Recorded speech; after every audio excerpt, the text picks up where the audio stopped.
जय हिंद स्टूडेंट्स। देखो यार, आप लोग बोलते होगे कि भैया आप बताते नहीं हो कि कौन सा एग्जाम देते हो, कौन सा निकालते हो, ठीक है। If didn't share about yours, तो ऐसी बात नहीं है मेरे भाई, ठीक है ना। टेलीग्राम में मैं सब कुछ बता देता हूँ कि which exam I am going to appear and which exam I have cracked, ठीक है ना। टेलीग्राम पे सब अपडेट देते रहता हूँ।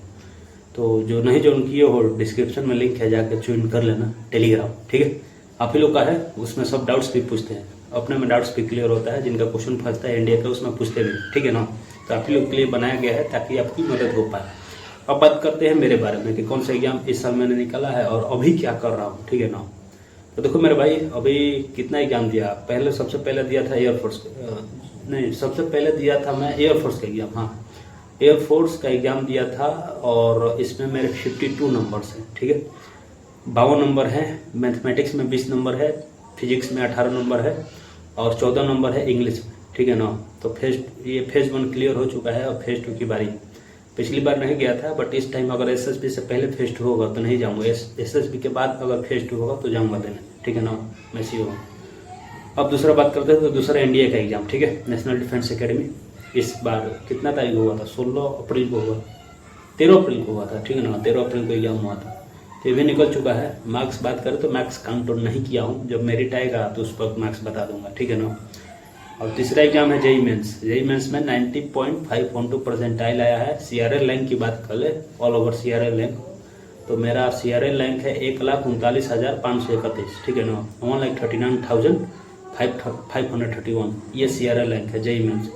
अब लोगों की बीटेक करना है क्या, तो नहीं करना है बीटेक, फॉर्म ऐसे ही फिल कर दिया था ताकि टीएस और नेवी टेक का फॉर्म भर पाऊँ, ठीक है ना। यही रीजन है जेई मेंस देने का, बाकी कोई इंटरेस्ट नहीं है उस फील्ड में, because I have to go in defence, ठीक है ना। फौजी मेरी लाइफ है और उसमें ही जाना है मेरे भाई।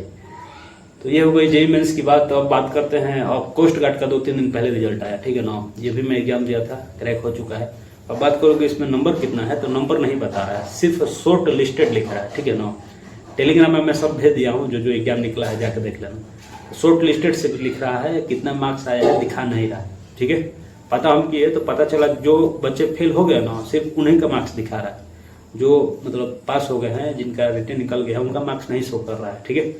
तो अब देखो इसमें भी अब फेज 2 है। फेज 2 में रनिंग है, पुशअप 10 गो ये है। अब उतना ना मालूम है, ठीक है, पता कर लूँगा। चलो ये हो गई कोस्ट गार्ड की बात। अब बात करते हैं और कौन सा एग्जाम। हाँ, अब एक और एग्जाम है नेवी एसएसआर, ठीक है ना। नेवी एसएसआर का एग्जाम अभी मेरा फॉर्म भरा हूँ, 26 तारीख को एग्जाम है। आज एडमिट कराया, ठीक है ना। 3 दिन पहले आता है, तो आज है 23, आज 23 तारीख है, तो 26 को मेरा एग्जाम है नेवी एसएसआर का। कहाँ पे है, तो पटना में है, आप देख सकते हो, यही एड्रेस है, ठीक है ना। तो बताना जिनका अगर यहाँ पे एग्जाम होगा तो हम लोग मिलते हैं, ठीक है। एग्जाम देने जाऊँगा पक्का, ठीक है। पैसे लगे हैं भाई, बहुत ज़्यादा पैसे लगे इसमें फॉर्म भरने में।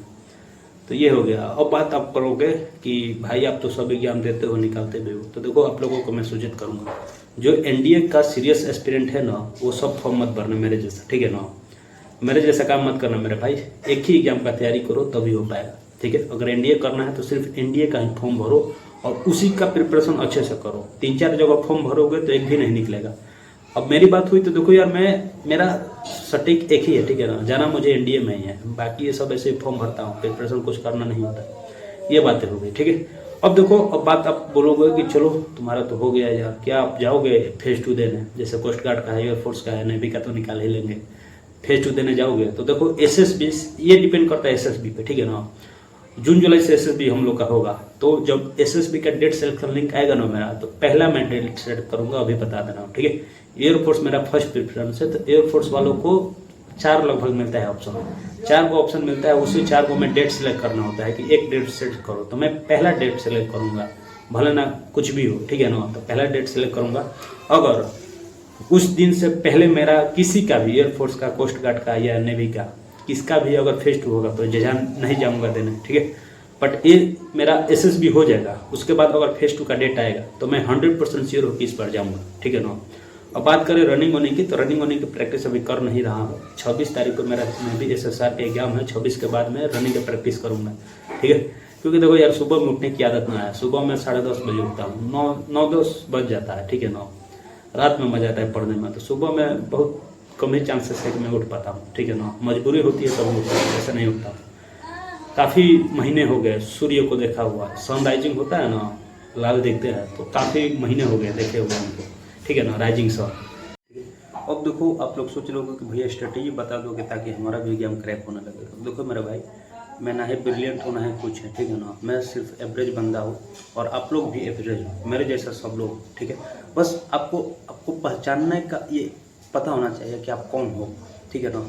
दो तीन चीज़ें गलतियाँ मत करो मेरे भाई, आपका भी एग्जाम क्रैक होने लगेगा। कौन कौन सी चीज़ें हैं जो कि मैं नहीं करता हूँ, शुरू में करता था बट फिर चेंज हुआ ना, तो उसके बाद पॉजिटिव रिजल्ट आने लगा, ठीक है। शुरू से सुनना बता रहा हूँ, देखो दो चीज़ें, अभी तीन चीज़ें कॉमन है लड़कों की, मैं ज़्यादातर बात कर रहा हूँ।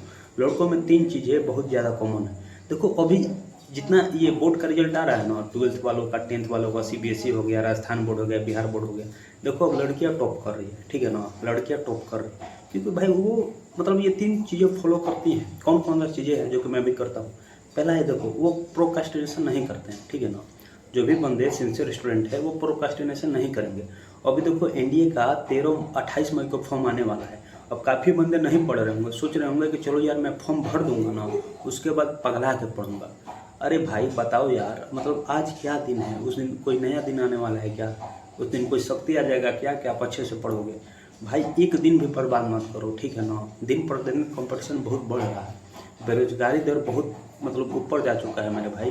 तो वादा करो आपके कैसे भी 2025 में आपको जॉब ले लेनी है, ठीक है ना। ये हो गई, प्रोक्रास्टिनेशन मत करो मेरे भाई, ठीक है। और दूसरा चीज़ है कॉन्स्टिट्यूएंसी। देखो ये बहुत छोटा वर्ड है कॉन्स्टिट्यूएंसी, बट आपको फॉलो करना ही करना है, ठीक है ना। कॉन्स्टिट्यूएंसी मेंटेन करना ही करना है। मैं नहीं बोलता हूँ कि आप 12 घंटे पढ़ो, मैं नहीं बोलता हूँ कि आप 18 घंटे पढ़ो, 4-5 घंटा पढ़ो और इनफ है एनडीए क्रैक करने के लिए 4-5 घंटा, बट आप रोज़ पढ़ो, ठीक है ना।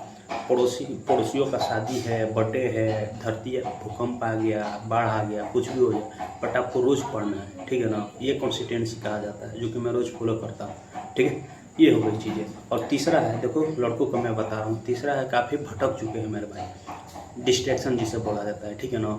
अभी कोई बंदा पढ़ेगा ना तो फिर 10 मिनट बाद मोबाइल उठाएगा और रील्स देखने लगेगा, शॉर्ट वाला, यूट्यूब पर शॉर्ट वाला, ठीक है ना। अब सोचेगा कि 5 मिनट रील्स देखूँ और 50 मिनट बर्बाद कर देगा। अभी देखो दो चीज़ें हैं, दो एप्लीकेशन है, फेसबुक और इंस्टाग्राम। 90% लड़कों के पास होता है फेसबुक, इंस्टाग्राम, और ये साला दो ऐप जो ऐसा है ना, जो कि सिर्फ टाइम बर्बाद करता है, जीवन में कुछ वैल्यू एडिशन नहीं करता है, सिर्फ टाइम बर्बाद करता है। तो अगर अपने बड़े भाई को फॉलो करते हो, बात मानो, ये सब ऐप्स डिलीट कर दो, कोई काम आने वाला नहीं है। जॉब ले लेना है, उसके बाद डाउनलोड कर करके यूनिफॉर्म का एड्रेस डालते रहना, ठीक है ना। आपको देखने वाली पूरी दुनिया बैठी है, बट अभी काम मत करो। मैं खुद नहीं रखता हूँ, ठीक है ना। तो फेसबुक, इंस्टाग्राम, ये सब फालतू ऐप से उड़ा दो, ठीक है। और एक और बात है, रील्स मत देखो मेरे भाई, कोई फ़ायदा है नहीं। मैं तो बोलूँगा जब आप पढ़ो ना तो मोबाइल को हटा दो वहाँ से, ठीक है ना, कहीं रख दो, स्विच ऑफ कर दो, हटा दो, सीधे में पढ़ो। जब आप कुर्सी पे बैठ गए ना तो कम से कम 3-4 घंटे बाद ही उठो, ठीक है ना। एकदम बकुले का जैसा आपका फोकस हो जाना चाहिए। पढ़ रहे हो तो दिमाग में और कुछ नहीं आना चाहिए, बस धीरे धीरे करोगे हो जाएगा। बस डिस्ट्रैक्शन से बचना है। कौन कौन सा? 2 डिस्ट्रैक्शन है हमारे पास, लड़कों के पास 2 डिस्ट्रैक्शन होती है। पहला मोबाइल वाला, ठीक है, रील्स खूब देखेंगे इधर उधर का, और दूसरा है लड़कियों का डिस्ट्रैक्शन। तो दोनों चीज़ से बचना है आपको, ठीक है ना। इस उम्र में हमारे हार्मोन्स उफान पे होते हैं। काफ़ी बंदे सोचते हैं कि मेरे पास कोई होता है उससे बात करते हैं, ठीक है ना, प्रेशर रिलीफ होता है। कुछ नहीं होता है मेरे भाई, सब काम नहीं कर सकते हो। अगर सक्सेसफुल होना है तो ये सब छोड़ना पड़ेगा, ठीक है ना। बाकी दुनिया तो है ही बर्बाद होने के लिए, ठीक है। तो ये सब चीज़ें मत करो मेरे भाई। कौन कौन सा चीज़ें हैं? 4 चीज़ फॉलो करना है आपको। कौन सा? एक तो प्रोक्रेस्टिनेशन नहीं करना है, दूसरा है कंसिस्टेंसी मेंटेन करना है, तीसरा है डिस्ट्रैक्ट नहीं होना है, ठीक है ना। डिस्ट्रैक्ट मोबाइल वाला भी नहीं, और लड़कियों के डिस्ट्रैक्ट, दोनों से बचना है आपको, ठीक है। और क्या है, बस यही है यार। यही 3-4 चीज़ों पर पकड़ बना लोगे ना, आप जिस एग्ज़ाम में बैठोगे ना आपका क्रैक हो जाएगा, ठीक है ना। क्रैक हो जाएगा, मैं गारंटी के साथ कर सकता हूँ। चलो यार, यही सब चीज़ें थी, और बस यही रीज़न है कि यार एग्ज़ाम निकल जाता है, ठीक है।